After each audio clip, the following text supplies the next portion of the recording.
আসসালামু আলাইকুম রহমতুল্লাহি ওয়া বারাকাতুহু। এক সময় ফিলিস্তিনের মুসলমানরা হাত পাতছে, তারা কতটা কষ্টে ছিল ওই সময়।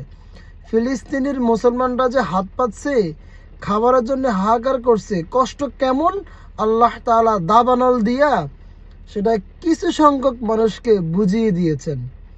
আমেরিকায় লস অ্যাঞ্জেলেস এবং ক্যালিফোর্নিয়াতে আগুন লেগেছে, ভয়াবহ দাবানল হয়েছে ওখানে।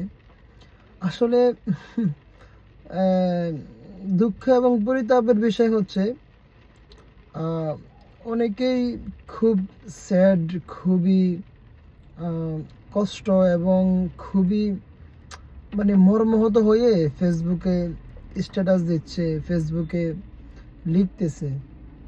আরে ভাই, আপনি কি ভুলে গিয়েছেন এই আমেরিকা কি করছে সিরিয়ারে? আপনি কি ভুলে গিয়েছেন এই আমেরিকা কয়েকদিন আগেই তো আফগানিস্তানকে কি করেছে? আপনি কি এত তাড়াতাড়ি ভুলে গিয়েছেন ফিলিস্তিনের মুসলমানদেরকে আমেরিকা কি করেছে?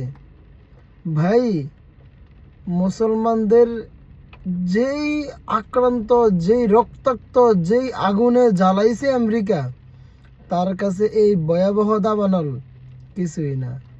তাই আমি তো আমার জায়গা থেকে আমি একটু কষ্ট পাইনি, বরং আমি যখন দেখেছি আমি মনে করেছি যে এটা আল্লাহ তাআলার একটা গজব। দেখেন, ফিলিস্তিনের মুসলমানরা ত্রাণের জন্য, সহায়তার জন্য হাত পাততে আমরা অনেকেই দেখেছি। আপনারা কি এটা দেখেছেন? লস অ্যাঞ্জেলেস এবং এই ক্যালিফোর্নিয়াতে মানুষ ভিক্ষুকের মতো হাত পাততেছে ত্রাণের জন্যে।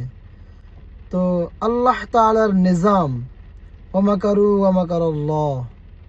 দেখেন, এক সময় ফিলিস্তিনের মুসলমানরা হাত পাতছে, তারা কতটা কষ্টে ছিল ওই সময়। ফিলিস্তিনের মুসলমানরা যে হাত পাতছে, খাবারের জন্য হাহাকার করছে, কষ্ট কেমন আল্লাহ তাআলা দাবানল দিয়া সেটা কিছু সংখ্যক মানুষকে বুঝিয়ে দিয়েছেন। তো আমার এখানে বিন্দু মাত্র আমি কষ্ট পাইনি, এবং আমার এখানে আমি আমার কাছে কিছুই মনে হয়নি। আমি এটাতে আপসেট না, আমার কাছে ভালোই লাগছে মোটামুটি।